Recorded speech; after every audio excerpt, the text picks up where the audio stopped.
Are you concerned that Iran could accelerate its nuclear ambitions and its nuclear program if this war with the Iranian proxy, Hamas, continues to escalate?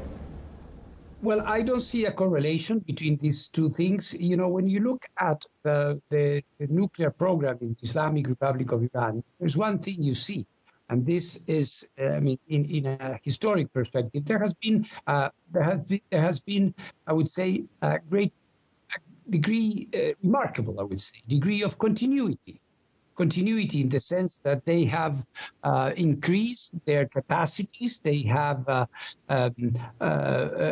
improved their technical ability, they have better enrichment capabilities. We had, for example, when this JCPOA was signed in 2015, now they have new generation ultra centrifuges. So they continue in this way.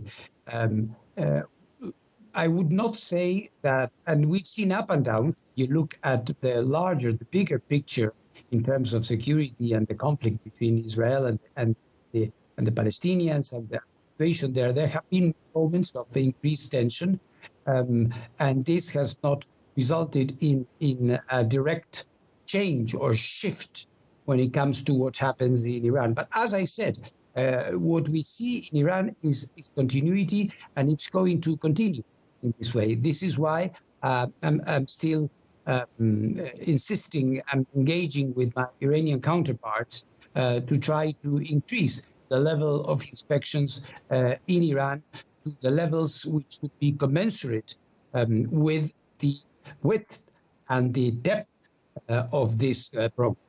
Director Grossi, are you downplaying the risk, though, because it is believed that Iran is sitting on a stockpile of what could be near weapons-grade uranium now? The IAEA has very limited transparency and clarity on exactly what's happening on the ground in Iran, and now there's fears that this could prompt a nuclear arms race in the Middle East, particularly given the conversation around Saudi Arabia's civilian nuclear program as well. What's the appropriate policy response here?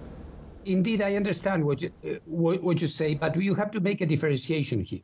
It is correct that Iran has been accumulating an inventory amounts of enriched uranium at very, very high levels. 60% is very close to 90%, which is the weapon grade level.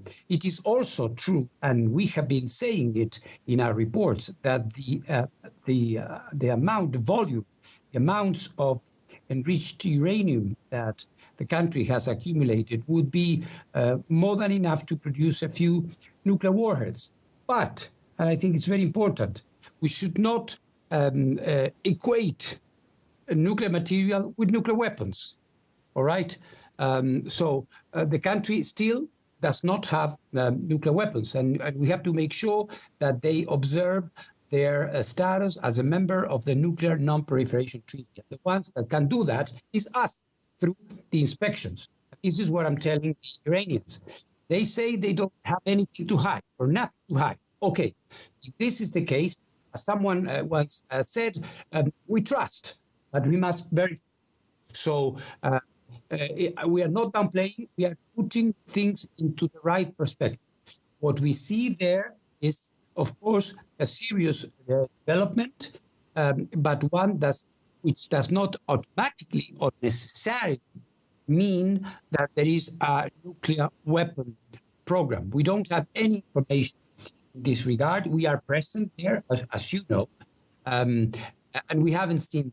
Of course, we have to make every effort to prevent this situation to degrade in such a way that we are going to see here what we saw in North Korea. You remember a few years ago, until 2006, there were many efforts to try to prevent North Korea to cross the line, and it did. So there was a failure in the international community to prevent this from happening. I think here the challenge that we have is to keep this on track and to allow the IAEA to do its work in order precisely to prevent that this line is crossed.